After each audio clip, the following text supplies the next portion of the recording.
નમસ્કાર, હું છું પૂજા નિષાદ અને ગુજરાતની વાતમાં આપનું સ્વાગત છે। શરૂઆત મુખ્ય અને વિશેષ સમાચારો પર। સુરતમાં કાપડ બજારમાં લગ્નની સિઝનને લઈને 5,000 કરોડના ઓર્ડર વચ્ચે વેપારીઓ ચિંતામાં મુકાયા। જાણો કેમ। પાણીના ભાવે મેળો ડ્રાયફ્રૂટ। અમદાવાદની આ બજારમાં લોકોએ લગાવી મોટી કતાર। ત્યારે વાત કરીએ ગુજરાતમાં તો ગુજરાતીઓને લાગ્યો એનઆરઆઈ બનવાનો રંગ।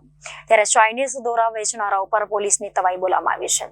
વાત કરીએ અંધશ્રદ્ધાની તો વલસાડની શાળામાં 12 મરઘા અને 1 બકરાને કાપીને બલિ ચઢાવવામાં આવી। નદીઓના પ્રદૂષણને રોકવા 2021થી આપ્યા હતા આદેશ, છતાં હજુ નથી થયું આ કામ। 31 ડિસેમ્બરને લઈને ગુજરાત પોલીસ એલર્ટ મોડમાં। ત્યારે વાત કરીએ સુરતમાં તો થેલેસેમિયાગ્રસ્ત બાળકોના લાભાર્થ અર્થે રક્તદાન કેમ્પ યોજાયો હતો। ત્યારે વાત કરીએ વડોદરાની તો 2023માં મળી વડોદરા વાસીઓને વરદાન જેવી આ બ્રિજની ભેટ। હર હંમેશા યાદ રહી જાય તેવી 5 યાદો।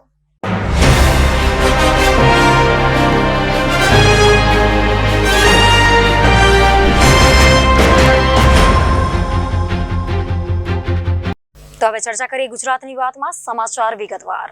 દિવાળી બાદ સુરતના કાપડ વેપારમાં લગ્નસરાની સિઝનની ખૂબ જ મોટી આશા હોય છે। આ વખતે પણ લગ્નસરાની સિઝનમાં વેપારીઓને સારા ઓર્ડર મળી રહ્યા છે, પરંતુ ડિમાન્ડની સામે સપ્લાય ઓછી હોવાના કારણે વેપારીઓની ચિંતામાં વધારો થયો છે। આપવામાં આવેલા ઓર્ડરમાં 1 મહિના જેટલું વેઇટિંગ હોવાથી વેપારીઓ સારા સિઝને પહોંચી વળવા માટે ચિંતામાં મુકાયા છે। સિલ્ક સિટી સુરતમાં દિવાળીનો વેપાર સારો થવાથી કાપડના વેપારીઓમાં ખુશીનો માહોલ જોવા મળી રહ્યો હતો। જો કે ત્યારબાદ લગ્નસરાની સિઝનમાં પણ સારા એવા ઓર્ડર સુરતના વેપારીઓને મળી રહ્યા છે। સુરતના વેપારીઓમાં સારા વેપારની એક તરફ સીવી રહ્યા છે, તો બીજી તરફ મિલો તેમજ એડિશન્સમાં 1 મહિનાનું ડીલે ચાલી રહ્યા હોવાથી વેપારીઓની ચિંતામાં વધારો થયો છે। દિવાળી બાદથી જ સુરતના કાપડ માર્કેટમાં લગ્નસરાની સિઝનની તેજી જોવા મળે છે। આ વખતે પણ આ તેજી જોવા મળી હતી। સુરત કાપડ માર્કેટમાં લગ્નસરાની હવે મટીરિયલ્સની માંગ જોવા મળી રહી છે। આ મટીરિયલ્સમાં વેલ્યુ એડિશન કરીને તેના પર વર્ક કરીને આ મટીરિયલને વધુ હેવી બનાવવામાં આવે છે। લગ્ન સમયમાં લોકો આ પ્રકારના વર્કની વધુ પડતી પહેરતા હોય છે। દિવાળી બાદ મોટા ભાગના લેબરો પોતાના માદરે વતન જતા હોય છે। પોતાના વતન ગયેલા લેબરોમાંથી 70% લેબરો પરત આવી ગયા છે, પરંતુ 30% જેટલા લેબરો હજી પોતાના વતનથી પરત આવ્યા નથી। આ લેબર પરત ન આવવાના કારણે કાપડ મિલોમાં મેન પાવરની ઉણપ વર્તાઈ રહી છે। મેન પાવર ઓછો હોવાના કારણે પ્રોડક્શન ઓછું થઈ રહ્યું છે। ઉપરાંત જે મટીરિયલ અહીંયા બને છે તેના પર વેલ્યુ એડિશન થવા માટે એક જ હોતું હોય છે। એડિશનમાં પણ સમય જવાના કારણે પ્રોડક્શન ધીમું થઈ રહ્યું છે, અને આ પ્રોડક્શન ધીમું થવાના કારણે વેપારીઓની ચિંતામાં વધારો થયો છે। અત્યાર સુધીમાં સુરતમાં માત્ર સસ્તી સાડીઓનું પ્રોડક્શન થતું હતું, પરંતુ હવે સુરતના વેપારીઓએ જમાનાની સાથે કદમ મિલાવીને ચાલવાનું નક્કી કર્યા હોવાથી હવે સુરતમાં સાડીઓની સાથે લહેંગા, બ્લાઉઝ, સાડી, પંજાબી સૂટ જેવી વસ્તુઓમાં પણ વેલ્યુ એડિશન કરવામાં આવ્યું છે। આ વેલ્યુ એડિશનના કારણે અનેક લોકોને રોજગારી પણ મળે છે। જો કે આ લગ્નની સિઝન દિવાળી બાદથી મે મહિના સુધી ચાલતી હોવાથી વેપારીઓને આશા છે કે આ ઓર્ડરોને તેઓ પહોંચી વળશે અને દર વખતે લગ્નસરાની સિઝનમાં જે વેપાર થાય છે તેના કરતાં આ વખતે વધુ વેપાર થશે। ડ્રાયફ્રૂટ્સ શરીર માટે ઘણા લાભદાયક હોય છે। શરીરને ઉર્જાવાન રાખવા અને રોગોથી રક્ષણ માટે ડ્રાયફ્રૂટ્સ લાભદાયક હોય છે। ડ્રાયફ્રૂટ્સની સેવનથી શરીર અને પૂરતું પોષણ મળે છે અને ઘણી બીમારીનું જોખમ ઓછું થઈ જાય છે। અમદાવાદમાં ડ્રાયફ્રૂટના અનેક માર્કેટો આવેલા છે, ત્યારે જાણો આ ખાસ માર્કેટ વિશે। શાકભાજીના માર્કેટ તરીકે અમદાવાદનું કાલુપુર બજાર જાણીતું છે। દશકોથી આ માર્કેટ ધમધોકાર ચાલે છે। આ માર્કેટ ખાતે ડ્રાયફ્રૂટ માર્કેટ પણ આવેલું છે। આ માર્કેટમાં નાના અને મોટા બંને વેપારીઓ છૂટક અને જથ્થાબંધ ભાવે ડ્રાયફ્રૂટ વેચે છે। આ બજારમાં અમદાવાદનું સૌથી મોટું ડ્રાયફ્રૂટ માર્કેટ ગણી શકાય છે।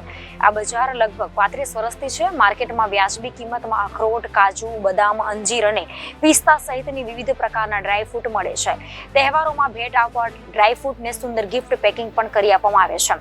અહીં અન્ય બજારોની તુલનામાં ઓછા ભાવે ડ્રાયફ્રૂટ મળી રહે છે।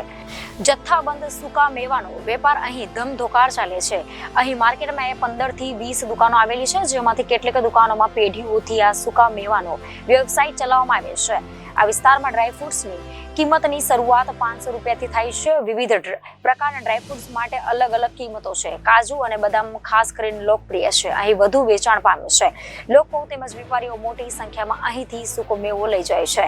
આ સ્થળે તમને આફ્રિકન અને ગોવાના કાજુ મળી રહેશે। ભાવની વાત કરીએ તો આખા કાજુ તમને સસ્તા ભાવે મળી જાય છે। ભારતીયોમાં વિદેશ જવાનો મોહ વધી રહ્યો છે, તેમાં પણ ગુજરાતીઓને વિદેશી બનવાનો રંગ વધુ લાગ્યો છે. આ અમે નહીં પણ આંકડાઓ કહી રહ્યા છે. લેટેસ્ટ અપડેટ અનુસાર છેલ્લા 10 વર્ષમાં ગુજરાતમાંથી 22,000 લોકોએ ભારતીય નાગરિકત્વ જતું કર્યું હતું. વર્ષ 2013 થી 2022માં ગુજરાતમાંથી 22,000 થી વધુ લોકોએ ભારતીય પાસપોર્ટ સરેન્ડર કર્યો છે. વર્ષ 2022માં સમગ્ર દેશમાંથી 2,25,000 લોકોએ ભારતીય નાગરિકત્વ જતું કર્યું હતું. છેલ્લા 10 વર્ષમાં વિદેશ જવાનું ચલણ અચાનક વધી ગયું છે. ગુજરાત પણ તેમાં બાકાત નથી. પાસપોર્ટ સરેન્ડર કરવાના દિલ્હીવાસીઓ સૌથી આગળ છે, જ્યારે પંજાબ બીજા અને ગુજરાત ત્રીજા ક્રમે આવે છે. ભારતીય નાગરિકત્વ જતું કરવામાં ગુજરાતીઓ પણ રસ લઈ રહ્યા છે. આ પ્રમાણમાં હવે વધારો થઈ રહ્યો છે. વર્ષ 2022માં સમગ્ર દેશમાંથી 2,25,000 લોકોએ ભારતીય નાગરિકત્વ જતું કર્યું હતું. દિલ્હીમાં 60,414 સાથે મોખરે છે. પંજાબ 28,117 બીજા ક્રમે, ગુજરાત 22,000 ત્રીજા ક્રમે, મહારાષ્ટ્ર 17,171 ચોથા ક્રમે, કેરળ 16,247 પાંચમા ક્રમે. હવે દેશોની વાત કરવામાં આવે તો જ્યાંની નાગરિકતા ભારતીયોની મેળવી છે. 2018 થી 2022 દરમિયાન ભારતીયો America, Canada, United Kingdom, Australia જેવા દેશોનું નાગરિકત્વ મેળવ્યું હતું. આ ઉપરાંત ન્યુઝીલેન્ડ, જર્મનીની નાગરિકતા લેવામાં પણ ભારતીયો રસ વધાવી રહ્યા છે. 2018 થી 22ના આંકડા 13,044 લોકોએ અમેરિકાનું નાગરિકત્વ લીધું હતું. 7,472 લોકોએ કેનેડાનું નાગરિકત્વ લીધું હતું. 17,011 લોકોએ યુનાઇટેડ કિંગડમનું નાગરિકત્વ લીધું હતું. 1,686 લોકોએ ઓસ્ટ્રેલિયાનું નાગરિકત્વ લીધું હતું. કેટલાક લોકોએ ભારતીય નાગરિકત્વ છોડ્યું. છેલ્લા 5 વર્ષમાં કેટલાક ભારતીયોએ ભારતીય નાગરિકત્વ છોડ્યું. તેના આંકડા પર નજર કરીએ. વર્ષ 2018માં 1,34,000 લોકોએ, વર્ષ 2019માં 1,44,000 લોકો, વર્ષ 2020માં 85,226 લોકો, વર્ષ 2021માં 1,63,000 લોકો અને વર્ષ 2022માં 2,25,000 લોકોએ ભારતીય નાગરિકતા છોડી હતી. અમદાવાદના સરસપુર વિસ્તારમાંથી પ્રતિબંધિત ચાઇનીઝ દોરી ઝડપાઈ આવી છે. તો પ્રતિબંધિત દોરી વેચનાર વેપારી બાબુ જયસ્વાલની ધરપકડ કરવામાં આવી છે. તો વાપીના વોન્ટેડ વિક્રમ રાઠોડ પાસેથી ચાઇનીઝ દોરી મંગાવવામાં આવી રહ્યું હતું. રાજ્યમાં પ્રતિબંધ હોવા છતાં બેફામ રીતે ચાઇનીઝ દોરીનો વેપલો ચાલી રહ્યો છે. ત્યારે અમદાવાદમાં ઉત્તરાયણ પહેલા ચાઇનીઝ દોરી વેચનારાઓ પર પોલીસે તવાઈ બોલાવી છે. શહેરના કોટડા પોલીસે ચાઇનીઝ દોરોની જથ્થો ઝડપી પાડ્યો છે. અમદાવાદના રસપુર વિસ્તારમાંથી પ્રતિબંધિત ચાઇનીઝ દોરી ઝડપાઈ છે. તો પ્રતિબંધિત દોરી વેચતા વેપારી બાબુ જયસ્વાલની ધરપકડ કરવામાં આવી છે. તો વાપીના વોન્ટેડ વિક્રમ રાઠોડ પાસેથી ચાઇનીઝ દોરી મંગાવવામાં આવી હતી. તો 5,000 થી વધુ દોરીના રીલ સાથે 5,88,000 મુદ્દા માલ જપ્ત કરાયો છે.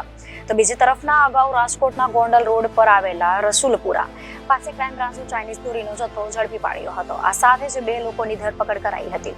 કૌશલ મસરાણી અને નીરજ મસરાણી નામના 2 શખ્સો રસુલપુર પાસે ખુલ્લેઆમ એક કારમાં ચાઇનીઝ દોરી વેચી રહ્યા હતા, જેની ક્રાઇમ બ્રાન્ચને ચોક્કસ બાતમી મળતા દરોડા પાડવામાં આવ્યા હતા અને સ્થળ પરથી જ ₹37,000 નંગ ચાઇનીઝ દોરી જપ્ત કરાઈ હતી. ભારત દેશ 21મી સદીમાં જીવી રહ્યું છે અને ગુજરાતનો જેઠ ગતિએ વિકાસ છતાં ગુજરાતના ગ્રામીણ વિસ્તારોમાં ભૂવા, ભારડી અને મેલી વિદ્યાનો જનમાનસ પર પ્રભાવ ઓછો થઈ શક્યો નથી. હવે સમાજ માટે વધુ એક આંખ ઉઘાડનારો કિસ્સો સામે આવ્યો છે અને કદાચ કિસ્સાને જોઈને સમજીને સમાજની આંખ ઉઘડે તો એ વર્તમાન અને ભવિષ્યની પેઢી માટે ખૂબ જ કામ આવશે. કારણ કે અંધશ્રદ્ધાનું આ ભૂત હવે શાળામાં પહોંચી આવ્યું છે, જ્યાં 12 મરઘા અને 1 બકરાની બળી ચઢાવવામાં આવી હતી. સણસણતો આરોપ મુકાઈ રહ્યો છે.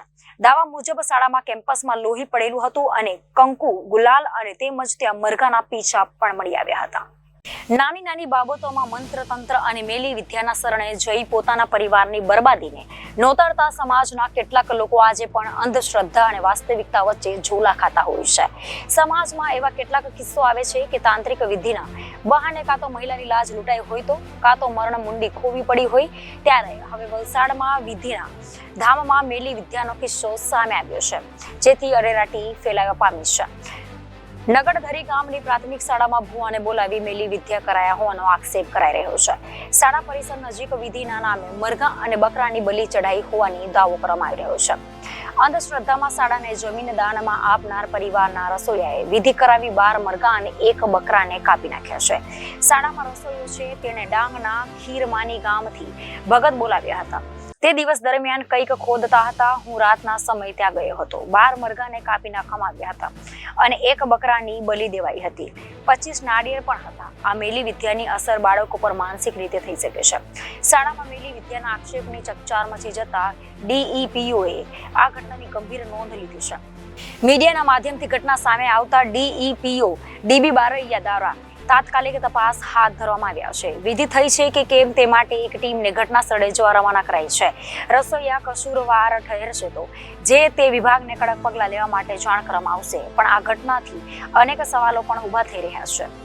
પર્યાવરણને નુકસાન કરતા ધન પ્રવાહી કચરો તેમજ નદીમાં ઠાલવવામાં આવતા દૂષિત પાણીને છોડી એનજીટીના નિયમોનો ભંગ કરતા રાજ્યો સામે લાલાક કરવામાં આવી છે. ત્યારે સુએજ ટ્રીટમેન્ટ પ્લાન્ટ ખાતે પણ નિયમોની અમલીવારી ન થતા એનજીટી એ ગુજરાત સરકારે ₹2100 કરોડનો દંડ ફટકાર્યો છે. તેમજ રાજ્ય સરકારને અસરકારક પગલાં લેવા તાકીદ પણ કરી છે. ગુજરાત દિન પ્રતિદિન ઔદ્યોગિક ક્ષેત્રે હરણફાણ ભરી રહ્યું છે, તો બીજી તરફ ગુજરાત પ્રદૂષણ નિયંત્રણ બોર્ડ પ્રદૂષણને અટકાવવામાં સદંતર નિષ્ફળ નીવડી રહ્યું છે. ત્યારે આજે પણ સાબરમતી નદી સહિત ગુજરાતની અનેક નદીઓ આજે પણ પ્રદૂષિત છે. તો સુપ્રીમ કોર્ટ તેમજ નેશનલ ગ્રીન ટ્રિબ્યુનલ દ્વારા પણ અનેક વખત સરકારને પ્રદૂષિત પાણી નદીમાં ન છોડવા માટે આદેશ કર્યો હતો. તેમ છતાં પણ સરકાર દ્વારા કોઈ જ અમલાવારી કરવામાં આવતી નથી. અમદાવાદ શહેર દિન પ્રતિદિન હરણફાળ ગતિએ આગળ વધી રહ્યું છે. ત્યારે અમદાવાદ જેવી મેટ્રો સિટીમાં સોલિડ અને વેસ્ટને લઈ જરૂરી પગલાં લેવાયા નથી, તો હજુ પણ નગરપાલિકા દ્વારા ઘન કચરો તેમજ પ્રવાહી કચરાને અલગ કરી તેનો વૈજ્ઞાનિક ઢબે નિકાલ કરવાની કોઈ વ્યવસ્થા નથી. તો બીજી તરફ નગરપાલિકા વિસ્તારમાં કચરો ક્યાં નાખવો તેની જગ્યા પણ ઉપલબ્ધ નથી. નેશનલ ગ્રીન ટ્રિબ્યુનલ દ્વારા વર્ષ 2021 બાદ ઊભા કરાયેલા સુએજ ટ્રીટમેન્ટ પ્લાન્ટ ઊભા કરવા સૂચના આપી હતી. તેમ છતાં પણ ગુજરાતમાં સુએજ ટ્રીટમેન્ટ પ્લાન્ટ બનાવવામાં આવ્યા નથી. ત્યારે નેશનલ ગ્રીન ટ્રિબ્યુનલ દ્વારા પ્રદૂષણ કરતા મોટા તેમજ નાના ઉદ્યોગોને 2,05,000 થી માંડીને 1 કરોડનો દંડ ફટકારવાની સૂચના આપવામાં આવી છે. પ્રદૂષણના કારણે પર્યાવરણને ભારે નુકસાન થઈ રહ્યું છે, જેને ધ્યાને લઈ નેશનલ ગ્રીન ટ્રિબ્યુનલને કડક કાર્યવાહી કરી રાજ્ય સરકારને દંડ ફટકાર્યો છે. યુવાધન નવા વર્ષની ઉજવણી માટે થનગની રહ્યું છે, તો બીજી તરફ પોલીસ દ્વારા પણ ગુજરાતની તમામ બોર્ડર પર ચુસ્ત પોલીસ બંદોબસ્ત ગોઠવી તમામ ગાડીઓનું ચેકિંગ હાથ ધરવામાં આવી રહ્યું છે. બનાસકાંઠા પોલીસ દ્વારા રાજસ્થાનથી ગુજરાત આવતા તમામ વાહનોનું ચેકિંગ હાથ ધરવામાં આવ્યું છે. 31 ડિસેમ્બરને લઈ ગુજરાત પોલીસ દ્વારા રાજસ્થાનથી ગુજરાતમાં આવતા તમામ વાહનોનું સઘન ચેકિંગ હાથ ધરવામાં આવી રહ્યું છે, જેને લઈ પોલીસ દ્વારા યાત્રાધામ અંબાજીની છાપરી બોર્ડર નજીક સઘન ચેકિંગ હાથ ધરવામાં આવ્યું છે. 1 ડિસેમ્બરે માઉન્ટ આબુ અને 1 જાન્યુઆરીના રોજ અંબાજીમાં ભક્તો ઉમટશે. ભક્તોની સુરક્ષાને લઈ પોલીસ એલર્ટ બની ગયું છે. તો ગુજરાત પોલીસ દ્વારા ગુજરાતમાં પ્રવેશતાની તમામ ગાડીનું ચેકિંગ હાથ ધરાયું છે. 31 ડિસેમ્બરને લઈ રાજકોટ પોલીસ સતર્ક બની ગઈ છે. 31 ડિસેમ્બરની તૈયારીને લઈને પોલીસ કમિશનર રાજુ ભાર્ગવ દ્વારા નિવેદન આપવામાં આવ્યું છે કે નવા વર્ષની ઉજવણીના ભાગરૂપે રાજકોટ પોલીસ દ્વારા છેલ્લા 2 દિવસથી ડ્રાઈવનું આયોજન કરવામાં આવ્યું છે, જેમાં ડ્રિંક એન્ડ ડ્રાઈવનું આયોજન કરાયું છે. પોલીસ દ્વારા સાંજથી મોડી રાત્રિ સુધી આ તમામ ડ્રાઈવ યોજનામાં આવી રહી છે. તેમજ લિસ્ટેડ બુટલેગરો પર પોલીસ દ્વારા રેડ કરાઈ છે, જેમાં 2 દિવસથી પોલીસને ઘણી સફળતા મળી છે. તેમજ 31 ડિસેમ્બરના રોજ જે પાર્ટીઓ થાય છે તે તમામ જગ્યાઓ પર પોલીસ દ્વારા નજર રાખવામાં આવશે. તેમજ પોલીસ દ્વારા નિયમ મુજબ 12:30 વાગ્યા સુધી પોલીસ દ્વારા તમામ ક્લબ પાર્ટીઓ પર ડીજે પાર્ટીની મંજૂરી અપાઈ છે. અમદાવાદ પોલીસ દ્વારા 31 ડિસેમ્બર ગ્રીન કેકર્સનો ઉપયોગ થશે. સાયલેન્સ ઝોન અને જાહેર રોડ પર ફટાકડા ફોડવા પર પ્રતિબંધ ફરમાવવામાં આવ્યો છે. તેમજ ક્રિસમસની રાત્રે અને 31 ડિસેમ્બર 11:55 વાગ્યાથી 12 થી 30 મિનિટ સુધી ફટાકડા ફોડી શકાશે. સીજી રોડ પર સ્ટેડિયમ સર્કલથી પંચવટી સુધી સાંજે 6 વાગ્યા ભારે વાહન પ્રતિબંધ મુકાયો છે. તેમજ જાહેરનામાનો ભંગ બદલ પોલીસ દ્વારા કાર્યવાહી કરાશે. સુરતના કતારગામ પોલીસ અને સુરત ડાયમંડ એસોસિએશન સંયુક્ત ઉપક્રમે થેલેસેમિયા ગ્રસ્ત બાળકોના લાભાર્થે મહારક્તદાન કેમ્પનું આયોજન કરાયું હતું, જેમાં ડાયમંડના રત્ન કલાકારો મોટી સંખ્યામાં રક્તદાન કરવા પહોંચ્યા હતા. સુરતના કતારગામ પોલીસ અને સુરત ડાયમંડ એસોસિએશનના સંયુક્ત ઉપક્રમે થેલેસેમિયા ગ્રસ્ત બાળકોના લાભાર્થે મહારક્તદાન કેમ્પનું આયોજન કરાયું હતું. ડાયમંડના રત્ન કલાકારો માટે મોટી સંખ્યામાં રત્ન કલાકારો રક્તદાન કરવા પહોંચ્યા હતા. મનપાના mayor Dakshesh Mavani, police commissioner Ajaykumar Tomar, diamond એસોસિએશનના વિવિધ હોદ્દેદારો સહિત કતારગામ વિસ્તારના ભાજપના નગરસેવકો, પોલીસના ઉચ્ચ અધિકારીઓ સહિત મોટી સંખ્યામાં લોકો ઉપસ્થિત રહ્યા હતા. સુરત પોલીસ કમિશનર દ્વારા યુવા પેઢીને વ્યસનથી દૂર રાખવા માટે લાંબા સમયથી સે નો ટુ ડ્રગ્સ અભિયાન ચલાવવામાં આવી રહ્યું છે. મોટી માત્રામાં ડ્રગ્સ ઝડપી પાડવામાં સુરત પોલીસને સફળતા મળી છે અને આરોપીઓને જેલમાં ધકેલી દીધા છે. સુરત પોલીસ દ્વારા શહેરના તમામ પોલીસ સ્ટેશન વિસ્તારમાં થેલેસેમિયા ગ્રસ્ત બાળકો માટેના લાભાર્થી રક્તદાન કેમ્પ યોજાયો હતો. કતારગામ પોલીસ અને સુરત ડાયમંડ એસોસિએશનના સંયુક્ત ઉપક્રમે મહારક્તદાન કેમ્પનું આયોજન કરવામાં આવ્યું હતું. મોટી સંખ્યામાં રક્તદાનો કરવા પહોંચ્યા હતા લોકો, જેમાં હીરાના ઉદ્યોગપતિઓ પણ ઉપસ્થિત રહ્યા હતા. સારા છે જેને સાથે ગુનાહગારીને ને સામાजिक कोई प्रवृत्ति ने लेवा देवा नहीं, क्योंकि ऐसा है। ये खास बात मैं इसलिए भी बताना चाहूँगा कि कुछ दिन पहले हमारी एक चर्चा हो रही थी कैम्ब्रिज यूनिवर्सिटी में, और वहाँ मैं बता रहा था कि सूरत में हम इस तरह से काम करते हैं। पुलिस कायदो व्यवस्था की जाळवनी भी करती है, पुलिस गुनाह शोधती भी है। अभी अभी कांति भाई ने बताया कि कुछ दिन पहले एक फ़ोन गुम हुआ था, कोई आशा नहीं थी कि फ़ोन वापस मिल जाएगा। आपने कहा कि कतारगाम पुलिस स्टेशन में जाओ, पुलिस स्टेशन में गए और थोड़ी देर में पुलिस ने सामने से फ़ोन करके कहा कि तुम्हारा फ़ोन मिल गया, आओ और तुम्हारा फ़ोन लेके चले जाओ। ये सारी कामगिरी जिस तरह से हम लोग कर रहे हैं, हम लोग मतलब आप और हम मिलके जब ये काम करते हैं तब सुंदर सूरत का निर्माण होता है, तब शांत और सलामत सूरत का निर्माण होता है। मैं खास कैम्ब्रिज यूनिवर्सिटी का जिक्र इसलिए बता रहा था कि वहाँ की क्लास में एक लंदन पुलिस के ऑफिसर भी थे, और लंदन पुलिस के उस ऑफिसर ने, प्रोफेसर किशोर सेन गुप्ता ने ही मुझे बताया था, उन्होंने ये कहा कि लंदन पुलिस को कुछ दिन आके सूरत में पुलिस का काम देखना चाहिए, तो उनको पता लगे सही पुलिसिंग कैसे होती है। मैं ये नहीं कहता हूँ कि हमारी पुलिसिंग लंदन की पुलिस से अच्छी है, लेकिन जिन अंग्रेजों ने हमारे देश में पुलिस का सिस्टम हमें दिया, यदि किसी भी छोटी सी चीज़ के बारे में उनको ये लगता है कि अब इंडियन पुलिस से लंदन पुलिस को सीखने जैसा कुछ है, तो अपने लिए एक आनंद की बात है। ब्लड डोनेशन किन के लिए है? ये थैलेसेमिक वो बच्चे जिनको प्रॉब्लम है, जिनको हर महीने ब्लड की ज़रूरत पड़ती है, रक्त की ज़रूरत पड़ती है, और रक्त के लिए उनको घूमना पड़ता है। जैसे अभी मथुर भाई बता रहे थे, किरण हॉस्पिटल या किसी भी हॉस्पिटल में रक्तदान केंद्रों में काफ़ी समय ऐसा होता है कि रक्त चाहिए और रक्त मिलता नहीं है। तो ऐसे में हमने अप्रैल महीने में नक्की किया, सभी ब्लड डोनेशन कैंप्स के साथ मिलके, ब्लड बैंक्स के साथ, कि सभी थैलेसेमिक बच्चों को पुलिस दत्तक ले लेगी, और हर महीने इनको जितने ब्लड की ज़रूरत है सारा पुलिस और नागरिक, पुलिस आयोजन करेगी, ब्लड डोनेशन सभी लोग करेंगे, और इनमें से किसी बच्चे को या उसके परिवार को ब्लड की कमी के कारण तकलीफ का सामना नहीं करना पड़ेगा। अब मुझे आनंद है कि 8 महीने हो गए हैं, 8 महीने से लगातार किसी थैलेसेमिक बच्चे को सूरत में या सूरत डिस्ट्रिक्ट में ब्लड के लिए तकलीफ उठानी नहीं पड़ी है। इसके लिए मैं आप सभी लोगों को अभिनंदन देता हूँ। कतारगाम विस्तार में आप लोग जो हैं, आप भारत के अलग अलग राज्यों से हैं, काठियावाड़ से हैं, इतनी ऊर्जा, इतनी एनर्जी आप लोगों में देखने को मिलती है कि एक अच्छा काम कोई आदमी बताए, कोई चींधे કે આ કામ કરવા જેવું છે ને તમે બધા એકદમ એને ઉપાડી લો છો। આ અદ્ભુત વારસો તમે સાથે લઈને આવ્યા છો, અને આ વારસો હવે સુરતમાં ખીલે છે। સુરતમાં હત્યાની કોશિશ, લૂંટ, અપહરણ, મારામારી, રાયોટિંગ, ખંડણી, ધમકી, આર્મ્સ એક્ટ, ચીટિંગ, વ્યાજખોરો સહિતના 27 ગંભીર ગુનામાં સંડોવાયેલા ગોડાદરાના માથા ભારે ચિરાગ મેરની સામે પોલીસે ગુજ સિટોકની કલમો ઉમેરી કરી ધરપકડ કાર્યવાહી હાથ ધરી છે। કુખ્યાત વ્યાજખોર અને ખંડણીખોર ચિરાગ ભરવાડ પર ગુજ સિટોક દાખલ કરવામાં આવ્યો છે। ચિરાગ મેર ઉર્ફે ભરવાડના 4 દિવસના રિમાન્ડ કોર્ટે મંજૂર કર્યા છે। ચિરાગ ભરવાડ પર 27 જેટલા ગુના દાખલ થયા છે। ઉત્તરાણ વિસ્તારમાં રૂપિયાની લેતી દેતીમાં યુવક પર જીવલેણ હુમલો કરનાર ચિરાગ ભરવાડની ગેંગના સભ્યોના પણ જામીન કેન્સલ થશે। તમામની ગુજ સિટોકના હેઠળ અટકાયત કરવામાં આવશે। ચિરાગ મેર ઉર્ફે ભરવાડ ગેંગના સૂત્રધાર છે, જે પકડાયા બાદ પણ તેના ચહેરા પર કરેલા ગુનાની સહેજ પણ ગ્લાનીની ભાવ દેખાતી નથી। ઉલટાનો પોતે રોફ પ્રદર્શિત કરતો હોય તે રીતનો હાવભાવ પોલીસ સ્ટેશનમાં પણ કરતો હોવાનું સામે આવી રહ્યું છે। પોલીસ ડિટેક્શનમાં રજૂ કરતી વખતે પણ ચિરાગ જાણે મહાન કાર્ય કરતો હોય તેવી મુદ્રામાં જોવા મળ્યો હતો। ઉત્તરાયણ પોસ્ટે ખાતે દાખલ થયેલ ખૂનની કોશિશ, લૂંટ, રાયોટિંગના ગુનામાં ચિરાગ મેર ગેંગ વિરુદ્ધ ગુજસીટોકની કાર્યવાહી સુરત સિટી પોલીસ દ્વારા કરવામાં આવેલી છે, જેમાં સાયબર ક્રાઇમ સેલે આ ચિરાગ મેર ગેંગના મુખ્ય સૂત્રધાર ચિરાગ મેરને કોર્ટ પાસેથી 4 દિવસના રિમાન્ડ અનુસંધાને गिरफ्त કરવામાં આવેલ છે। ઘટના એ પ્રકારે હતી કે ગત 6 મહિનામાં ઉત્તરાયણ પોલીસ સ્ટેશનમાં એક ગુનો દાખલ કરવામાં આવેલો, જેમાં આઈપીસીની કલમ 143, 144, 147, 148, 149, 307 અને જીપી એક્ટની કલમ 135 અનુસંધાને ગુનો દાખલ કરીને આગળની તપાસ હાથ ધરવામાં આવેલી, જેમાં આ ગુનામાં કુલ 9 આરોપીઓની ગિરફતારી ઉત્તરાયણ પોલીસ સ્ટેશન દ્વારા કરવામાં આવેલી હતી.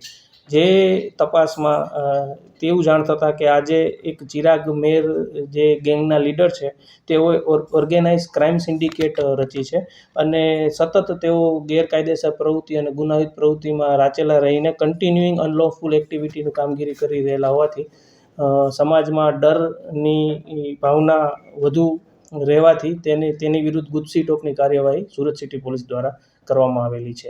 જેમાં ગુજસી ટોકની કલમ 3(1)(2) તથા 3(2), 3(3) તથા 3(4) અનુસંધાને કલમનો ઉમેરો કરીને આગળની તપાસ એસીપી સાયબર દ્વારા કરવામાં આવેલી છે. આ જે ચિરાગ મેર ગેંગ છે તેમાં આ જે ગુના જે ઉત્તરાયણમાં દાખલ થયેલો તેમાં 9 આરોપીઓની ગિરફતારી કરવામાં આવેલી, જેના નામ છે કરુણેશ રમેશભાઈ પટેલ ઉર્ફે રાણપરિયા, ભરતભાઈ લાલજીભાઈ ગોટી, જીતેન્દ્રભાઈ જીતુ હિંમતભાઈ સેલડિયા, રાજેશ ઉર્ફે રાજુ ઊંચડી ભગવાનભાઈ નાકરાણી, પ્રદીપભાઈ ઘનશ્યામભાઈ લાખાણી, હિતેશ કાળુભાઈ ભીકડિયા, સાગર મગનભાઈ ડોંગા, ગૌતમ હેમરાજભાઈ સવાણી તથા ચિરાગ રેવાભાઈ મેર. આ જે ગુજસી ટોકની કલમ દાખલ કર્યા બાદ જે આ ગુજસી ટોક અનુસંધાને આગળની આ ગુનામાં આ ગેંગમાં અન્ય પણ કોઈ વ્યક્તિઓ સંડોવાયેલા છે તો તપાસમાં તેઓને પણ જલ્દીથી જલ્દી ગિરફ્તાર કરવામાં આવશે તથા આ ગેંગ દ્વારા ગેરકાયદેસર પ્રવૃત્તિ કરીને કોઈ મિલકતનું ઉપાર્જન પણ જો કર્યું હશે તો તેને પણ આગળની કાર્યવાહી કરીને તેને પણ યોગ્ય કાયદાકીય કાર્યવાહીના માધ્યમથી તેને પણ જપ્ત કરવામાં આવશે. સર, આ ગેંગનો આતંક કઈ રીતના હતો, કઈ રીતના ગુના આચરતા હતા લોકો? આ ગેંગનો જે મુખ્ય સૂત્રધાર છે ચિરાગ મેર ગેંગનો, ત્યાં ચિરાગ મેર વિરુદ્ધ કુલ 27 ગુનાઓ દાખલ થયેલા છે અને એક ઓર્ગેનાઇઝ ક્રાઇમ સિન્ડિકેટ રચીને આ જે ગેંગના અમુક સભ્યો છે અથવા ચિરાગ છે તેની વિરુદ્ધ 307ના તથા રાઇટિંગના પણ ગુના આ પૂર્વ પણ દાખલ થયેલ છે. વર્ષ 2023 પૂર્ણ થવામાં હવે ગણતરીના દિવસો જ બાકી છે. વર્ષ 2023 દરમિયાન શહેરમાં ઘણી કેટલીક સારી ઘટનાઓ બની હતી, જેમ કે વિન્ટેજ કાર પ્રદર્શન, ગરબાનું યુનેસ્કોમાં સ્થાન, અટલ બ્રિજ ખુલ્લો મુકાયો જેવી ઘટનાઓ હર હંમેશા શહેરીજનોને યાદ કરશે. જુઓ આ 5 ઘટનાઓ. વર્ષ 2023માં પૂરું થવાના ગણતરીના દિવસો જ બાકી છે, ત્યારે આખા વર્ષ દરમિયાન વડોદરા શહેરમાં અનેક ઘટનાઓ ઘટી છે. ઘણી સારી ઇવેન્ટ યોજાઈ હતી તથા ઘણા અકસ્માતો અને નુકસાન પણ થયા છે. પરંતુ અહીં વડોદરામાં બનેલી એવી ઘટનાઓ જેમાં વડોદરાવાસીઓ જોડાયેલા હોય છે, જેમ કે Vadodara international marathon, vintage car show, સ્વર્ણ જડિત શિવ પ્રતિમા, સુરસાગર, શહેરનો સૌથી લાંબો અટલ બ્રિજ, ગરબાનું યુનેસ્કોમાં સ્થાન મેળવવું, આ તમામ ઘટનાઓ લોકોને હર હંમેશા યાદ રહેશે. વડોદરા મેરેથોન સમગ્ર દેશ તેમજ વિદેશમાંથી દોડવીરોને આકર્ષવાનો ઇતિહાસ ધરાવતી ભારતની અગ્રણીય 10 મેરેથોનમાં સ્થાન ધરાવે છે. મેરેથોનની 2023ની 10મી આવૃત્તિમાં 92,000થી વધુ નોંધણી સાથે ભારતની સૌથી મોટી સિટી મેરેથોન તરીકે સ્થાન મેળવેલ છે અને તેની 11મી આવૃત્તિને વધુ ભવ્યાત્મિક બનાવવા કટિબદ્ધ છે. વડોદરા શહેરના લક્ષ્મી વિલાસ પેલેસ ખાતે એશિયાનો સૌથી મોટી રોયલ મોનિટરિંગ ઇવેન્ટમાંથી 21 gun salute concours de elegance 2023નું આયોજન કરવામાં આવ્યું હતું, જેમાં 200 જેટલી વિન્ટેજ કાર અને 100થી વધુ વિન્ટેજ બાઇક પ્રદર્શન ખાતે મૂકવામાં આવી હતી. કોન્કોર્સમાં 25 આંતરરાષ્ટ્રીય કાર, 120 વેટરન બાઇક અને મહારાજા કાર્સનું પ્રદર્શન કરવામાં આવ્યું હતું. USA, સ્વિટ્ઝરલેન્ડ, બેલ્જિયમ અને ફ્રાન્સની કાર પણ સ્પર્ધામાં જોડાઈ હતી. વડોદરા જેવા સંસ્કારી નગરીની વાત આવે ત્યારે એક એવા સ્થળની યાદ આવી કે જેના નામ વિના વડોદરા અધૂરું છે, જેની પોળી બેસીને અનેક પેઢીઓ મોટી થઈ છે અને વર્ષો વીતવા છતાં તેનું આકર્ષણ હજુ અકબંધ રહ્યું છે. સુરસાગર તળાવ. વડોદરા શહેરમાં આવેલા સુરસાગર તળાવ અને તેની મધ્યમાં આવેલા 111 ફૂટ ઊંચી મહાદેવની પ્રતિમા કે જેને 12 કરોડના ખર્ચે 17.5 કિલો સોનાથી સ્વર્ણ જડિત કરવામાં આવ્યું છે. વડોદરા શહેરના ગેંડા સર્કલની મનીષા ચોકડીને જોડતા 230 કરોડના ખર્ચે બનેલા અટલ ફ્લાયઓવર બનાવવામાં આવ્યો હતો. લગભગ 3.5 કિલોમીટર લાંબો ફ્લાયઓવર શહેરી ગુજરાતમાં સૌથી લાંબો છે. પુલ પર 2 ઇમરજન્સી એક્ઝિટ પણ છે. આ બ્રિજ તૈયાર થતા 5 વર્ષનો સમય લાગ્યો હતો. આ બ્રિજ પર બની જતા 2 છેડા વચ્ચેની મુસાફરી 30 મિનિટથી ઘટીને 7 થી 10 મિનિટ થઈ ગઈ છે. ગરબાનું નામ સાંભળતા જ દરેક ગુજરાતીના પગ થનથનગાટ કરતા હોય છે. ત્યારે યુનેસ્કો દ્વારા 2023ના અમૃત સાંસ્કૃતિક વારસા તરીકે ગુજરાતની ગૌરવની સાંસ્કૃતિક પરંપરા ગરબાની પસંદગી કરાઈ હતી. તેમાં પણ ગુજરાતી ગરબાને વૈશ્વિક સ્તરે હેરિટેજમાં સ્થાન આપવા માટે વડોદરાના ગરબા માટે MSUની પરફોર્મિંગ આર્ટ્સ ફેકલ્ટીના પ્રાધ્યાપકે સિંહ ફાળો આપ્યો હતો. તો હવે ગુજરાતની વાતમાં લઈએ વિરામ. વધુ સમાચારો માટે જોતા રહો જનાદેશ ન્યૂઝ. નમસ્કાર.